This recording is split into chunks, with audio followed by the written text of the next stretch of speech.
Shalom saudara-saudaraku yang kasih dalam Tuhan. Saat ini saya mau mengucapkan selamat Natal dan Tahun Baru bagi setiap jemaat Tuhan yang menyaksikan tayangan video ini.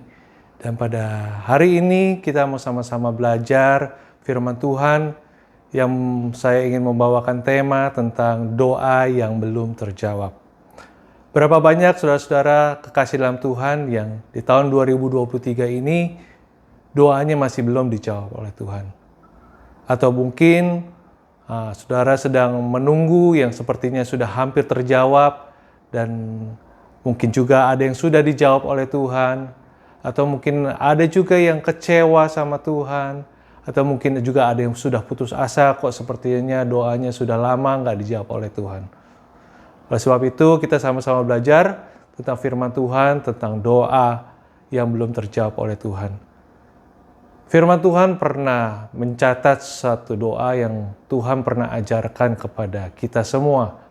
Mungkin saudara-saudara juga sudah tahu, yaitu doa Bapa kami yang terambil di Matius 6 ayat 9 sampai 15. Dikatakan di sini, Bapa kami yang di surga, dikuduskanlah namamu, datanglah kerajaanmu, jadilah kehendakmu di bumi seperti di surga. Berikanlah kami pada hari ini makanan kami secukupnya, dan ampunilah kami seperti kami juga mengampuni orang yang bersalah kepada kami. Dan janganlah bawa kami ke dalam pencobaan, tapi lepaskanlah kami daripada yang jahat, karena Engkau yang punya kerajaan dan kuasa dan kemuliaan sampai selama-lamanya. Amin. Dalam firman Tuhan ini, Tuhan mengajarkan kepada kita tentang satu doa, yaitu doa Bapa kami. Ada beberapa poin yang saya catat. Ada 8 poin yang saya catat dalam doa Bapa kami yang bisa kita pelajari satu persatu. Dalam poin yang pertama dikatakan pada saat kita berdoa, kita menyebutnya Tuhan itu sayalah Bapa. Mengapa kita menyebut Tuhan itu sebagai Bapa? Tuhan pengen ada satu kedekatan, ada satu intimasi antara kita dengan Tuhan. Di saat kita berdoa, kita yakin bahwa kita ini adalah anak-anaknya. Ketika kita berdoa kepada Bapa kita, sama seperti kita berbicara kepada orang tua kita. Sama seperti kita berbicara kepada papa kita, kepada mama kita. Jadi punya hubungan yang baik, punya hubungan yang intim dengan Tuhan. Kemudian di poin yang kedua, dalam doa Bapa kami ini dikatakan, dikuduskanlah namamu. Arti kata kudus ini berarti kita memiliki hati yang bersih, untuk kita berdoa. Kalau kita tahu pada zaman dulu, kalau orang mau masuk ke ruang Maha Kudus, ruang Maha Kudus, itu adalah orang-orang terpilih, orang-orang tertentu yang boleh masuk.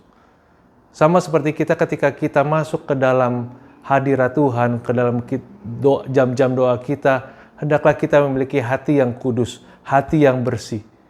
Jika kita merasa masih ada ganjilan dengan orang lain, kita masih punya pikiran ke kanan, ke kiri, hendaklah kita bisa fokus, kita bersihkan hati dan pikiran kita, baru kita mulai berdoa. Kemudian pada poin yang ketiga, dikatakan, datanglah kerajaanmu. Datanglah kerajaanmu, di sini dikatakan yaitu, diartikan sebagai kita mengundang hadirat Tuhan di saat kita berdoa. Oleh sebab itu banyak di antara kita yang sebelum kita berdoa, kita banyak praise and worship dulu. Tujuannya apa? Tujuannya supaya kita bisa mengundang hadirat Tuhan turun atas kita semua. Di saat kita berdoa, hadirat Tuhan sudah ada. Dan ketika hadirat Tuhan sudah ada, maka setiap perkataan-perkataan, setiap doa-doa yang kita ucapkan semuanya itu memiliki kuasa. Kemudian poin yang keempat dalam doa Bapa kami ini adalah dikatakan jadilah kehendakmu. Apa arti jadilah kehendakmu? Dalam doa kita seringkali kita meminta kepada Tuhan apa yang menjadi keinginan kita, apa yang menjadi kehendak kita. Tapi kita tidak mau tahu apa yang menjadi kehendak Tuhan. Padahal ketika kita berdoa kepada Tuhan, artinya kita mau menyerahkan seluruhnya kepada Tuhan. Kita menyerahkan beban-beban itu, pergumulan-pergumulan itu kepada Tuhan, dan biarlah Tuhan yang menyelesaikannya sesuai dengan kehendak Tuhan. Apakah kehendak Tuhan sama dengan kehendak kita? Bisa jadi sama, tapi bisa juga jadi berbeda dengan kehendak kita. Kemudian poin yang kelima yang dikatakan dalam doa Bapa kami ini dikatakan ada, berilah kami makanan yang secukupnya. Kita garis bawahi makanan secukupnya. Apa arti dari kata makanan secukupnya ini? Tuhan mengajarkan kita, di mana kita di saat kita berdoa, hendaklah kita berdoa apa yang menjadi kebutuhan kita, bukan menjadi apa yang menjadi keinginan kita. Tuhan bisa saja menjawab keinginan kita, tapi Tuhan lebih suka menjawab apa yang menjadi kebutuhan kita.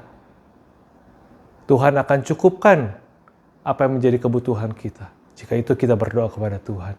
Tuhan tidak mau memberikan kita keinginan-keinginan kita terus, akhirnya kita menjadi serakah, akhirnya kita menjadi sombong. Tapi Tuhan ingin cukup untuk setiap kebutuhan-kebutuhan kita dicukupi oleh Tuhan. Kemudian pada poin yang ke-6 dikatakan, ampunilah kami seperti kami juga mengampuni orang yang bersalah kepada kami. Seperti tadi yang saya bilang, pada saat kita datang ke hadapan Tuhan, kita harus memiliki hati yang bersih. Salah satunya yaitu mengampuni orang yang bersalah kepada kami. Ketika kita berdoa, kita ingat, kita masih punya dendam nggak? Kita masih punya akar pahit nggak? Kita masih punya masalah nggak dengan orang lain? Jika itu masih kita pikirkan, kita masih punya masalah, masih ada dendam, hendaklah diselesaikan dulu, baru kita datang kepada Bapa. Kemudian di poin yang ke-7 dikatakan, jauhkanlah kami dari pencobaan. Artinya dalam setiap doa-doa kita minta perlindungan Tuhan. Karena pencobaan bisa saja terjadi kapan saja dan di mana saja. Tuhan bisa saja izinkan pencobaan itu terjadi. Tapi kita selalu berdoa supaya kita diluputkan dari niat-niat jahat orang. Kita diluputkan dari mara bahaya, kecelakaan di saat kita berjalan, kita naik kendaraan, kita pergi kerja, kita ke sekolah, semua kita bisa diluputkan dari setiap hal-hal yang tidak baik. Kemudian di poin yang terakhir doa Bapa kami dikatakan, karena Engkau yang punya kuasa, karena Engkau yang punya kuasa dan kerajaan, kemuliaan. Di sini dikatakan bahwa dalam setiap doa-doa kita harus yakin bahwa hanya Tuhan yang punya kuasa. Tuhan itu punya kuasa, Tuhan itu mampu, dan Tuhan itu mau menjawab setiap doa-doa kita. Ketika kita yakin, maka iman kita akan bertumbuh. Tapi ketika kita berdoa selama tahun 2023 ini, kok rasanya Tuhan masih belum menjawab, padahal kita sudah melakukan suatu hal yang benar di hadapan Tuhan. Kita sudah melayani Tuhan, kita sudah hidup kudus, sudah hidup benar di hadapan Tuhan. Kok tapi seperti Tuhan belum menjawab setiap doa-doa kita. Kita sama-sama membaca dalam Lukas 18 ayat 1-8. Di sini dikatakan tentang perumpamaan tentang hakim yang tak benar. Yesus mengatakan suatu perumpamaan kepada mereka untuk menegaskan bahwa mereka harus selalu berdoa dengan tidak jemu-jemu. Katanya, dalam sebuah kota ada seorang hakim yang tidak takut akan Allah dan tidak menghormati seorang pun. Dan di kota itu ada seorang janda yang selalu datang kepada hakim itu dan berkata, belalah aku terhadap lawanku. Beberapa waktu lamanya hakim itu menolak, tetapi kemudian dia berkata dalam hatinya, walaupun aku tidak takut akan Allah dan tidak menghormati seorang pun, namun karena janda ini menyusahkan aku, baiklah aku membenarkan dia, supaya jangan terus saja ia datang dan akhirnya menyerang aku. Kata Tuhan, camkanlah apa yang dikatakan hakim yang lalim itu. Tidakkah Allah akan membenarkan orang-orang pilihannya yang siang malam berseru kepadanya, dan adakah ia mengulur-ulur waktu sebelum menolong mereka? Aku berkata kepadamu, ia akan segera membenarkan mereka. Akan tetapi jika Anak Manusia itu datang, adakah ia mendapati iman di bumi? Di sini dikatakan dalam firman Tuhan, jika doa-doa kita masih belum dijawab oleh Tuhan, hendaklah kita terus memintanya setiap hari dengan tidak jemu-jemu. Kenapa di sini dikatakan dengan tidak jemu-jemu? Karena Tuhan tahu berapa banyak manusia yang akhirnya jemu dan berhenti berdoa ketika jawaban doanya belum dikabulkan oleh Tuhan. Di sini jelas dikatakan janganlah jemu-jemu untuk berdoa terus-menerus. Janda ini tidak jemu-jemu untuk terus meminta dibela haknya oleh hakim itu. Tuhan di sini mengajarkan kepada kita kembali, jangan jemu-jemu, jangan bosan-bosan, jangan terus patah semangat kita dan berhenti berdoa ketika doa-doa kita belum dijawab oleh Tuhan. Doa itu ada yang dijawab Tuhan, ada yang disuruh tunggu, dan ada yang tidak dijawab Tuhan. Dulu saya sempat berpikir kepada pikiran saya sendiri, kok orang Kristen ini enak ya? Ketika berdoa, dijawab oleh Tuhan, kita tinggal bilang, oh itu mujizat Tuhan. Tuhan tahu apa yang terbaik dalam hidup saya. Namun ketika kita saat ini belum dijawab oleh Tuhan doanya, dan mungkin berapa bulan kemudian dijawab oleh Tuhan doa kita, kita bisa bilang, oh Tuhan baik, Tuhan tahu, tepat pada waktunya Tuhan menjawab doa kita. Tapi ketika doa kita belum dijawab, kita harus mengatakan, oh doa kita nggak dijawab oleh Tuhan. Oh Tuhan tidak mengizinkan doa itu dijawab. Jadi yang ada dalam pikiran kita tuh cuma harus berpikir positive thinking terhadap Tuhan. Terhadap apa yang dijawab oleh Tuhan. Kalau Tuhan jawab ya berarti Tuhan baik. Kalau Tuhan nunda berarti waktunya Tuhan. Kalau Tuhan nggak jawab ya berarti tidak sesuai dengan kehendak Tuhan. Namun saya pikir lagi, apa sih yang membuat Tuhan itu menjawab doa? Apa sih yang membuat Tuhan itu menunda doanya? Dan apa sih yang membuat Tuhan itu menolak doa-doa kita?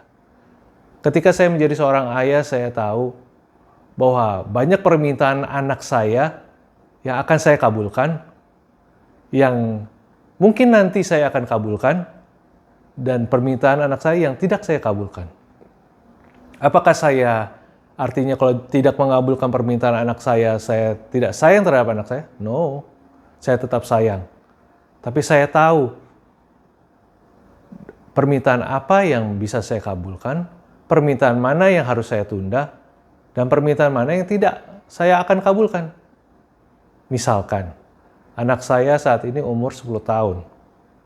Ketika di umur 10 tahun dia bilang, Papa, saya mau minta mobil, saya mau nyetir mobil ke sekolah.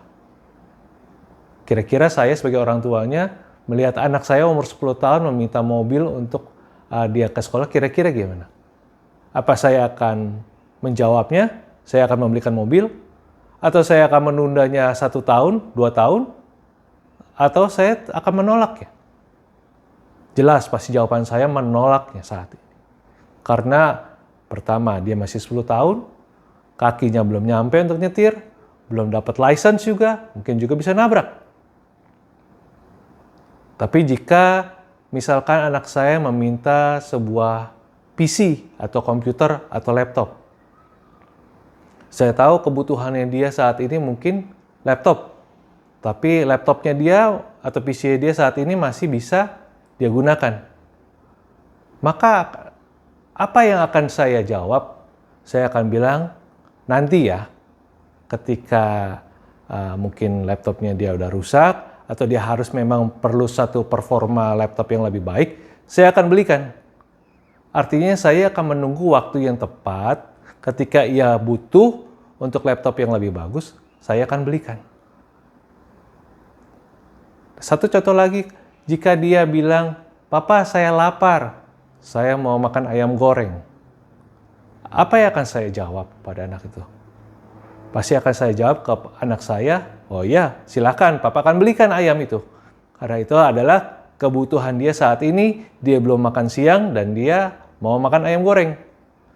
Nah seperti inilah, dari setiap doa-doa kita harus tahu doa-doa apa yang kita ucapkan, doa-doa apa yang kita bisa berikan kepada Tuhan. Apakah itu menjawab doa kebutuhan kita ataukah keinginan kita? Kalau jika itu doa kesembuhan, pasti itu adalah kebutuhan kita. Itu ketika kita berdoa, itu semua kehendak Tuhan.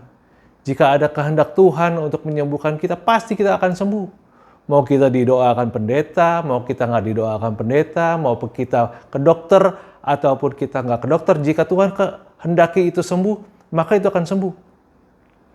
Tapi kalau Tuhan tidak menghendaki itu sembuh dan Tuhan mungkin menghendaki hal yang lain, maka meskipun didoain pendeta dengan berpuluh-puluh pendeta, bergonta-ganti dokter, tetap kehendak Tuhan itu mungkin dia tidak akan sembuh.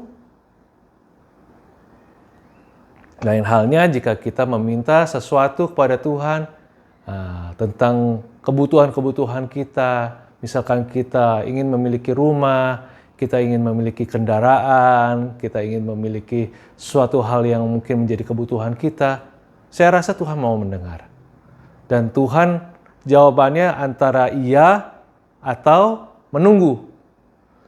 Tuhan rasanya saya berpikir gak mungkin Tuhan menjawab tidak ketika itu menjadi kebutuhan kita.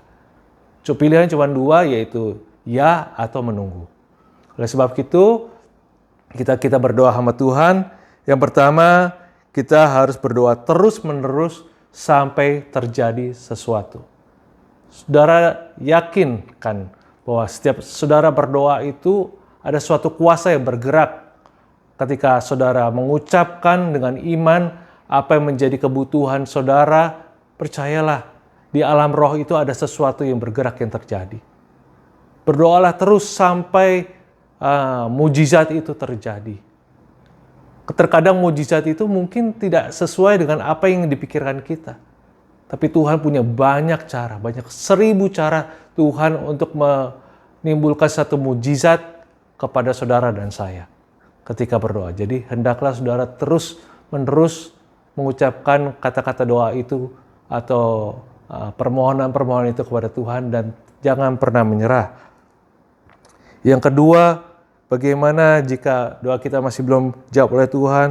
Nah, kita harus yakinin bahwa Tuhan itu Bapa yang baik. Sama seperti tadi saya bilang. Tuhan itu adalah Bapa yang baik, sama kayak saya ke anak saya. Jika kita minta sesuatu menjadi kebutuhan, kita tahu kapan waktunya dan kapan waktu yang paling tepat untuk Tuhan itu menjawab doa kita. Jangan pernah kita mengatakan lagi, oh Tuhan jahat. Oh Tuhan gak mau menjawab doa kita. Oh Tuhan Tuhan maunya mengulur-ngulur waktu untuk kita supaya kita menderita dulu baru dijawab oleh Tuhan. Ketika saya sebagai seorang bapak kepada anak saya, rasanya saya nggak bisa mengulur waktu untuk bisa memberikan kebahagiaan itu kepada anak saya. Ketika anak saya meminta sesuatu yang menjadi suatu kesukaannya, suatu kesenangannya, rasanya jika kalau saya bisa memenuhi, rasanya saya nggak mau mengulur-ulur waktu. Kalau bisa secepatnya saya akan berikan pertolongan. Sama seperti Tuhan. Tadi dikatakan hakim yang lalim aja, dia jika terus-terusan diminta, hakim yang tidak takut akan Tuhan, dia akhirnya bisa mengabulkan doanya. Apalagi Tuhan Yesus, Bapa yang baik, Bapa yang lebih baik dari saya, nggak akan bisa tahan untuk mengulur-ngulur waktu untuk bisa menjawab setiap doa-doa kita. Yakinkan itu bahwa Tuhan itu baik dan Tuhan tidak akan mengulur-ngulur waktu untuk menjawab setiap doa-doa. Kemudian yang ketiga, berdoalah dengan iman. Tapi dalam setiap doa-doanya itu kita harus realistis apa yang menjadi keinginan kita. Jangan kita menginginkan sesuatu yang jauh lebih besar dari apa yang menjadi kapasitas kita. Itu akhirnya menjadi keserakahan. Tapi hendaklah kita mencukupkan dengan apa yang ada, apa yang menjadi kebutuhan kita, itulah yang kita doakan. Saya yakin dan percaya di tahun 2024 ini banyak sekali masih banyak list-list doa yang saudara dan saya pasti akan doakan. Dan saya himbau saudara bisa menulis di kertas untuk target doa saudara apa saja di tahun 2024 ini, atau mungkin doa-doa apa saja yang masih belum terjawab di tahun 2023, saudara bisa tuliskan lagi di tahun 2024 menjadi list doa saudara. dan kita sama-sama berdoa untuk hal itu. Setiap list doa saudara, dan saya pun akan bantu berdoakan. Sekian firman Tuhan, mari sama-sama kita berdoa di dalam Tuhan. Bapa, kami bersyukur dan berterima kasih untuk setiap firman Tuhan yang boleh hamba berikan pada kesempatan hari ini, di mana hamba boleh membagikan firman Tuhan tentang doa yang benar, doa yang realistis, dan doa yang akan dijawab oleh Tuhan. Engkau tahu Tuhan, setiap jemaat Tuhan yang menyaksikan tayangan ini masih banyak doa-doa mereka yang belum terjawab Tuhan di tahun 2023 ini. Dan mereka mau terus berdoa Tuhan dengan tidak jemu-jemu. Biarlah mereka pun punya kemampuan untuk dapat terus memiliki spirit yang kuat, memiliki iman yang kuat untuk mendoakan setiap permohonan-permohonan doa mereka, hingga setiap mujizat itu terjadi atas kehidupan mereka, sehingga mereka bisa merasakan jawaban Tuhan, mereka bisa merasakan mujizat Tuhan, dan mereka bisa merasakan kebaikan Tuhan di dalam kehidupan mereka. Rubahlah pikiran para jemaat Tuhan yang menyaksikan tayangan ini Tuhan, supaya mereka bisa benar-benar merasakan bahwa Tuhan itu baik. Tuhan tidak pernah mengulur-ulur waktu untuk menjawab doa, tapi Tuhan akan selalu menjawab setiap permohonan doa kita tepat pada waktunya, sesuai dengan kebutuhan kita. Oleh sebab itu Tuhan, biarlah Tuhan setiap kami boleh dapat dengan tekun berdoa, untuk dapat terus memiliki hubungan yang intim dengan Tuhan, karena Engkau adalah Bapa kami, Bapa yang memiliki kuasa, Bapa yang memiliki kebaikan dan kemurahan hati di dalam kehidupan kami. Oleh sebab itu kami serahkan semuanya ke dalam tangan Tuhan. Di dalam nama Tuhan Yesus Kristus kami berdoa dan bersyukur padamu. Haleluya. Amin. Happy Sunday. Tuhan Yesus memberkati.